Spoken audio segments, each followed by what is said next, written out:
Assalamualaikum warahmatullahi wabarakatuh. Waalaikumsalam warahmatullahi wabarakatuh. Alhamdulillahilladzi hadana lihada wa ma kunna linahtadiya laula an hadana Allah. Asyhadu an la ilaha illallah wahdahu la syarika lah wa ashhadu anna Muhammadan abduhu wa rasuluhu la nabiyya ba'dah. Allahumma salli wa sallim ala sayyidina Muhammadin wa ala alihi wa ashabihi ajma'in, amma ba'd. Qala Allah ta'ala fil Qur'anil Karim, a'udzu billahi minasy syaithanir rajim.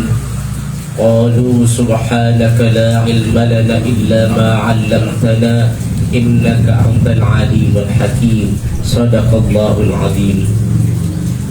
Hadirin jemaah pengajian Al-Mansur yang sama-sama dimuliakan oleh Allah Subhanahu wa taala. Puja beserta syukur mana senantiasa kita haturkan kepada Allah Subhanahu wa taala yang sampai detik ini masih terus memberikan kita nikmat anugerah sehingga kita masih bisa melangkahkan kaki kita dalam rangka menuntut ilmunya Allah Subhanahu wa taala. Salawat dan salam tak lupa pula kita haturkan kepada junjungan umat Nabi kita Muhammad sallallahu alaihi wasallam yang senantiasa memberikan syafaatnya kepada kita umatnya yang istiqomah ila yaumil qiyamah. Hadirin jamaah yang berbahagia, alhamdulillah kita masih berada di situasi ibadah. Kita masih berada di situasi pengajian. Mungkin ada orang dalam hatinya pengen buat ngaji, tapi berat banget ngelangkah. Ada baik urusannya gitu. Urusan duit lah, urusan keluarga lah, orang sudah selesai kita ya gitu. Ada aja gitu, pas begitu mau berangkat ngaji ada tamu. Itu semuanya adalah kehendak Allah Subhanahu wa ta'ala. Ini kita datang kemari nih Pak, nih nggak bisa ngelangkah kemari. Ini kehendak Allah, jangan sombong dulu. Jangan bangga dulu, saya gue bisa ngaji hebat banget, kaki gue ngelangkah kebaikan terus. Belum tentu juga ini anak urusan Allah. Alhamdulillah. Dan kita yang pada ibadah juga ada salah satu yang bisa menghancurkan pahala ibadah kita, hati-hati. Apa itu? Makanya dulu ada kisah, ada hadis qudsi mengkisahkan kan, pertama ada orang yang hafiz Quran datang lari kepada Allah, mau pengen masuk surga, ditahan sama Allah. Kamu ngapain? Mau masuk surga. Emang kamu ngapain? Saya ini hafal Quran, saya kalau ngaji enak banget. Oh gitu. Tapi kata Allah, bah, tidak bisa. Kamu ngaji cuma pengen dibilang alim, kamu baca Quran cuma pengen dibilang pinter, kamu nggak bisa masuk surga duluan. Datang lagi ulama, kiai penceramah, datang, mau ngapain? Mau masuk surga. Nggak bisa. Emang kamu ngapain? Kamu saya ceramah ngajar orang. Enggak, kamu ceramah biar pengen dibilang alim, pengen dibilang pinter, nggak bisa masuk surga duluan. Pengen dibilang kiai, sorbannya panjang banget.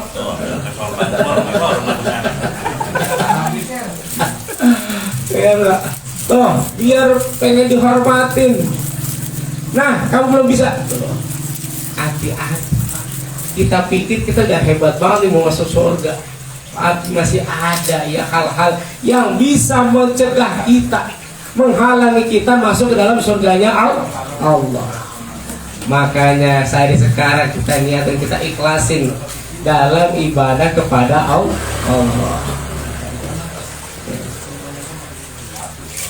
Dalam hal ini ada beberapa hal yang bisa menghancurkan ibadah-ibadah kita.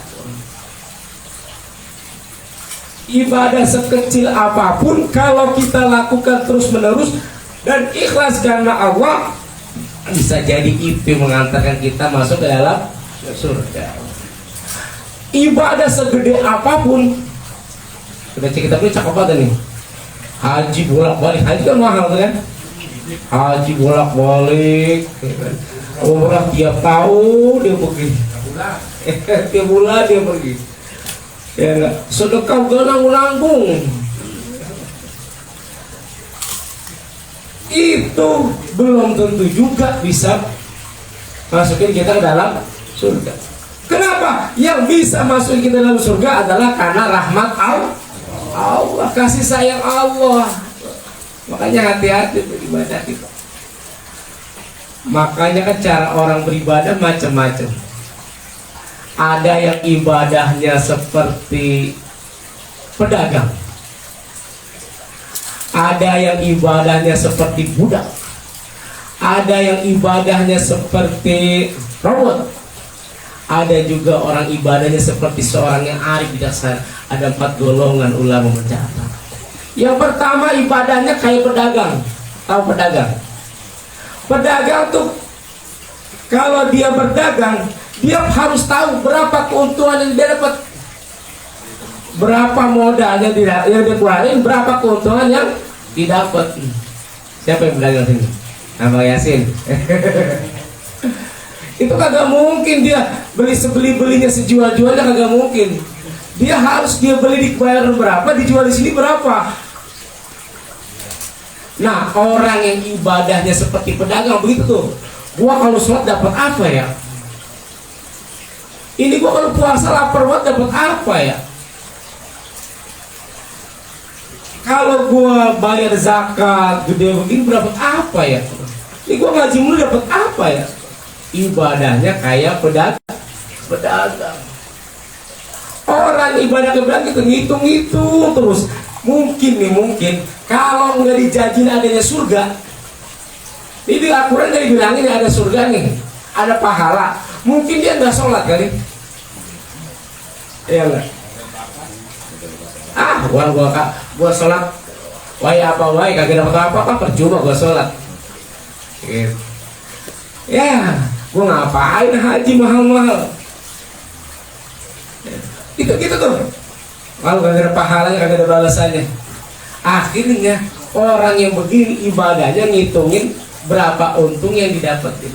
Ibadahnya kayak pedagang. Ada juga yang ibadahnya kayak seorang budak. Tahu budak? Budak itu bekerja lantaran keinginan tuannya. Kalau dia nggak kerjain, dia bisa diseksa. Kalau dia nggak kerjain, bisa nggak dikasih makan. Dia kerja cuma lantaran takut sama tuannya. Begitu juga orang yang ibadahnya seperti budak. Dia sholat, dia puasa, dia zakat, cuma lantaran takut sama Allah.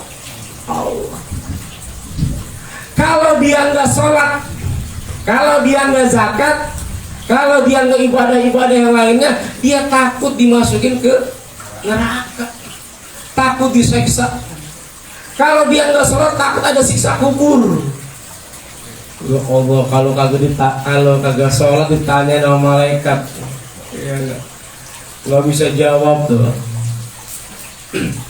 Itu ketakutan gitu. Coba kalau nggak dibilangin ada neraka, di Al-Quran nggak tulis ada neraka, nggak dibilangin ada siksa kubur, kira-kira kita boleh sholat apa kagak? Main banget. Lah kagak ngomong apa, kagak sholat juga. Ya ngapain bilang aja, orang aja gak apa-apa. Orang udah dibilangin ada surga ada neraka dia tetap aja. Toh ibadahnya cuma lantaran takut sama Allah. Ada juga orang yang ibadahnya kayak robot. Robot itu tahu nggak dia lagi ngapain? Dia melakukan sesuatu karena udah diprogram sama yang punya robot. Jadi dia melakukan sesuatu, kerjain aja, nggak tahu apa tujuan dan maksudnya. Orang yang ibadahnya kayak robot, dia sholat, dia haji, dia puasa, dia zakat, cuma gak paham apa maksud dan tujuannya. Dia jungking, lihat orang pergi ke masjid, dia pergi, orang tahu maksud dan tujuannya. Ibadahnya kayak robot. Ada yang keempat, ibadahnya orang yang bijaksana. Apa itu? Ibadahnya dilandasi karena rasa syukur kepada Allah. Kenapa? Dia tahu mau hebat kayak apapun ibadahnya, tidak akan mampu membayar rezeki dari Allah. Dia tahu dia puasa kayak apapun, dia sholat berkali-kali kayak apapun, nggak bakal mampu membayar kenikmatan yang telah Allah berikan kepada dia. Ibadahnya dilandasi karena rasa syukur kepada Allah Subhanahu wa Ta'ala. Nah, ibadah kita gitu harusnya mah karena rasa syukur kepada Allah. Kenapa? Karena dia tahu dia tidak akan bisa menghitung nikmat dan rezeki dari Allah Subhanahu wa Ta'ala. Coba kalau kita hitung dari semenjak kita lahir aja sampai sekarang, satu nikmat aja, udara, oksigen yang kita hirup dari semenjak kita lahir sampai sekarang nih, ada yang udah 40 tahun, ada yang udah 50 tahun. Itu kalau kita hitung-hitung Pak, udah berapa liter kita ngirup udaranya Allah? Lah kita kalau beli oksigen di rumah sakit 1 liter berapa duit? Ya kan? Udah 25.000 ya? Itu 1 liter. Cuma dipakai berapa detik? Lah kalau kita dari 40 tahun, udah 50 tahun sampai sekarang udah berapa liter kita hirup? Coba itu kalau Allah menghitung, udah berapa kita utang sama Allah? Kira-kira? Lah udah miliaran kita utang sama Allah. Udah orang hitung. Kalau utang Jokowi ya. Kalau mau dihitung itu kalau kita bayar rumah sakit udah berapa liter? Coba ada aturan. Kalau enggak beli ke rumah sakit enggak bisa napas, mati. Jadi tiap hari kita bolak-balik ke rumah sakit mengisi oksigen. Udah berapa liter kita bayar itu? Nah, ibadahnya. Makanya itu baru satu aja. Nikmat nafas. Belum nikmat-nikmat yang lainnya. Maka kalau kita hitung-hitung, kita tidak akan mampu membayar kenikmatan dari Allah walau sehelai rambut aja. Nah, hadirin jamaah sekalian yang berbahagia, ibadahnya dilandasi karena rasa syukur kepada Allah, berterima kasih kepada Allah. La in syakartum la azidannakum wa la in kafartum inna adzabi lasyadid. Dan jika engkau bersyukur, berterima kasih kepada Allah, la azidannakum, maka Allah akan tambahkan. Para ahli tafsir mengungkapkan, ini tujuan bersyukur adalah apa? La azidannakum, agar ditambahkan. Semakin kita bersyukur, semakin ditambahin sama Allah. Semakin kita bersyukur, semakin ditambahin sama Allah. Wala in kafartum, tapi ingat, jika enggak kita kufur, enggak berterima kasih kepada Allah, malah kita sombong, inna adzabi lasyadid, sungguh azabku amat pedih. Jadi bisa jadi banyak kita berdosa bahkan diajab sama Allah cuma lantaran kita nggak bersyukur, karena lantaran kita kufur. Maka jangan sombong dulu kita ibadah, ya enggak, hati-hati. ibadah kita hancur, pahala kita hancur lantaran punya sifat satu, yaitu sombong. Lah ingat, iblis aja, iblis itu pernah jadi imamnya para malaikat. Bayangin, malaikat diimamin. Pernah tinggal di surga, dilempar sama Allah dari surga. Lantaran apa? Lantaran punya sifat sombong. Itu doang. Bagaimana kita masuk surga belum pernah, boro-boro jadi imamnya malaikat. Jadi imam sama anak bini aja belum pernah, lagi mau sombong. Bisa jangankan masuk surga, nyium bau surganya bisa kagak. Nyium bau surga juga bisa kagak. Makanya hati-hati, siapapun kita, ya, mau orang biasa, mau ustadz, mau kayak ulama sekalipun, hati-hati dengan sifat sombong, sifat yang menghancurkan segala amal ibadah. Kenapa? Oh, Tuhan benci banget sama orang sombong. Apa dalam hadis kutsinya? Kesombongan itu adalah jubah. Siapa yang memakai jubahku akan aku lempar ke neraka. Makanya jangan sombong. Kalau Allah pantas aja sombong. La ilaha illa ana fa'budni. Tidak ada Tuhan selain aku, maka sembahlah aku. Kalau Tuhan mau wajar sombong. Lah kita tinggal di pondok bimbing aja keder, lagi mau sombong. Ya kan? Ada sebuah kisah, ini pernah kita baca juga di Maratul Budia. Itu kisah gini, Pak. Ada seorang pemuda, Allah hidupin dia selama 500 tahun. 500 tahun hidupnya, Pak. Panjang banget itu umur. Itu Allah tempatin dia di sebuah bukit. Bukitnya dikelilingi sama lautan. 500 tahun. Kerjaannya ngapain? Ibadah aja ibadah. Siang dia sholat, dia ibadah, malam dia tahajud, terus 500 tahun.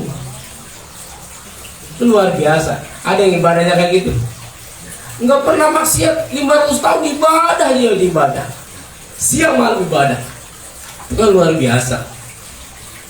Akhirnya udah 500 tahun dia doa sama Allah, ya Allah, matikan hamba dalam keadaan sujud kepadamu,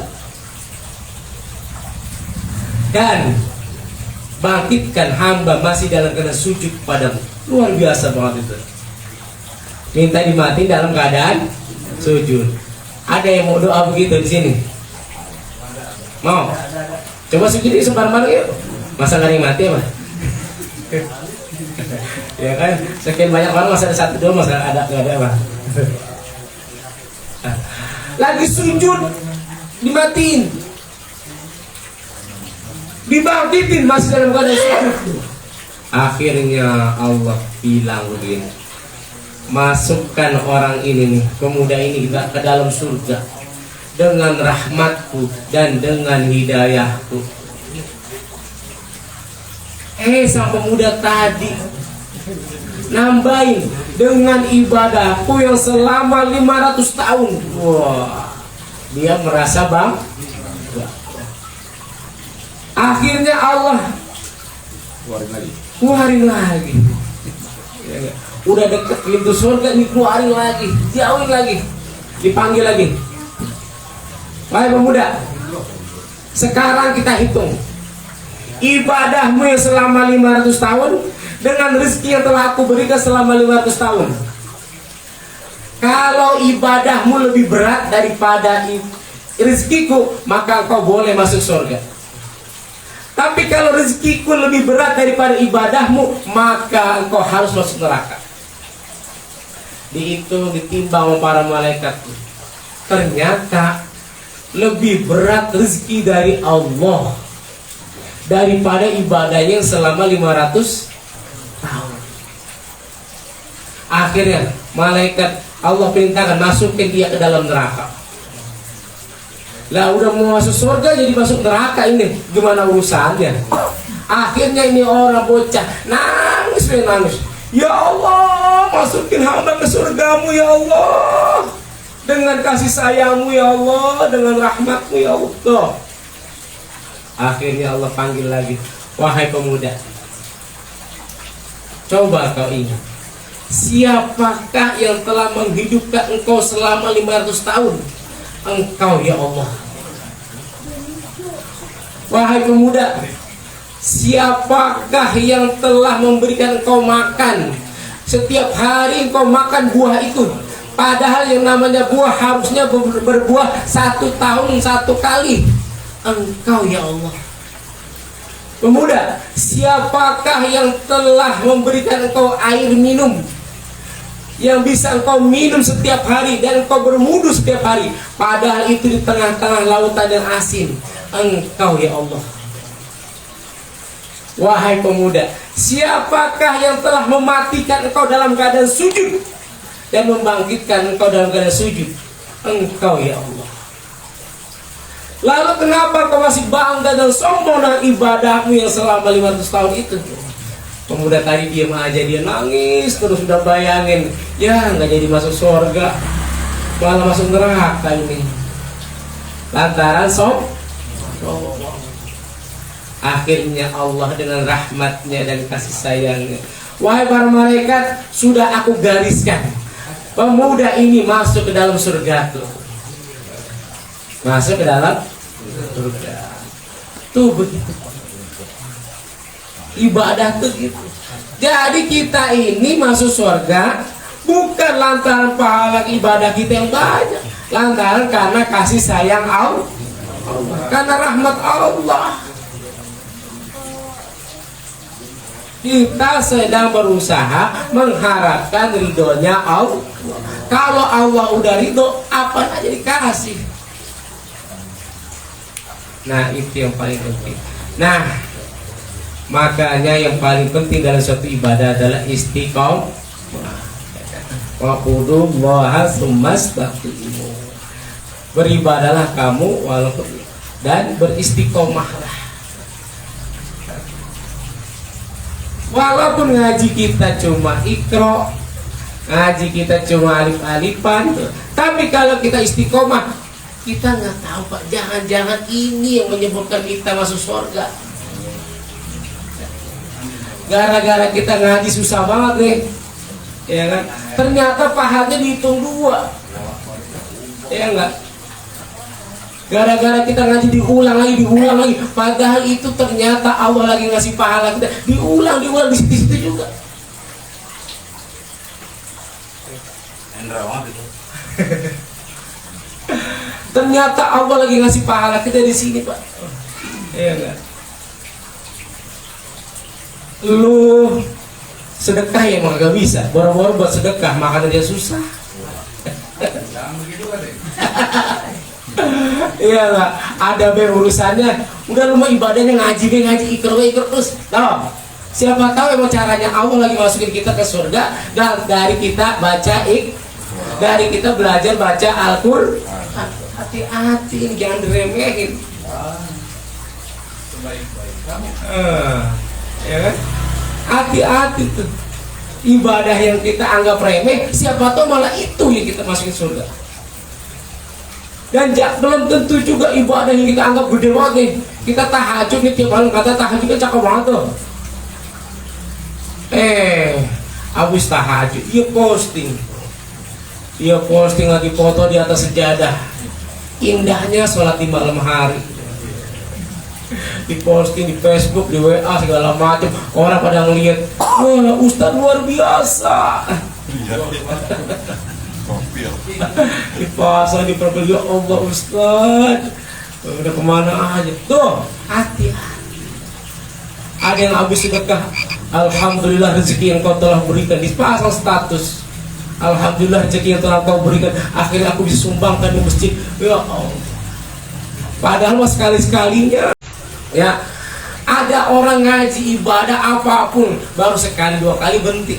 Cuma lantaran diomongin orang, lu ngapa sih ngaji? Kalau pengen diikutin, berhenti. Nah, hati-hati, itu juga salah satu ujian dari Allah. Ada yang ngaji baru sekali 2 kali berhenti. Mendingan ngaji di sini. Itu berhenti. Nah, itu juga ujian dari Allah. Ada yang baru gerimis doang. Nih, tik tik tik tik. Orang jadi ngaji. Herannya jadi begitu. Yang bikin kita orang jadi ngaji. Iya, pas begitu pamilis mah buru-buru pakai jas hujan. Ya kan? Itu begitu tuh. Ada aja. Ya enggak? Cuma diomongin dikit doang sama orang. Lu ngaji mulu, berhenti orang ngaji lagi. Itu ujinya di depan. Mau dari mana aja.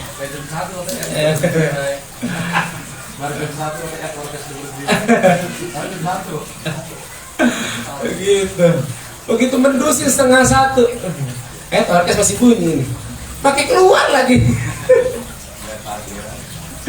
Ada gue cuma beli ketoprak doang. Ujung-ujungnya nyawer. Nah, itu. Ya, itu emang godaan. Ya kan, mau cara apapun tuh saya tuh gitu. Kan misalnya itu begitu godanya. Mau dari kanan, dari kiri, dari atas, dari bawah, semuanya tuh. Udah jalan nih, masih digoda juga. Pakai apa? Dari tadi sifat tadi. Takabur. Sombong. Digoda juga dari mana? Pakai ujub. Apa itu? Bangga sama ibadah. Bangga sama ibadah. Wah, gue luar biasa. Orang mah kagak ada yang ngaji kayak gue. Kemana gue parah nih ngaji. Malam Jumat, malam Sabtu, malam Senin, semuanya datangin ibadah ngaji. Jadi banget. Wah, orang ketiga tidak tuh megang kitab, megang Quran, megang kitab tuh. Bangga. Hati-hati, ternyata itu salah satu godaan yang setan berikan kepada kita. Hadirin jamaah sekalian yang berbahagia, mudah-mudahan yang sedikit ini ada manfaatnya untuk kita semua. Semangat ibadah, biarin pahala mah urusan Allah Subhanahu wa ta'ala. Gak usah kita hitung-hitung, ya, capek kita ngitungnya. Gak usah, kita ini emang susah. Kita juga kadang-kadang kita ngomong mulu. Ya enggak, kita ini jajan ibadah kemana ini, kita ceramah kemana ini ada pahalanya apa kagak ini. Kadang-kadang sampai mikir begitu. Ya, ini dari semalam ya tidur, pagi-pagi kita udah jikiran di Haji Sobron. Siang ada lagi orang nerima lamaran, pergi lagi. Ya ini gua ada pahalanya apa kagak ini.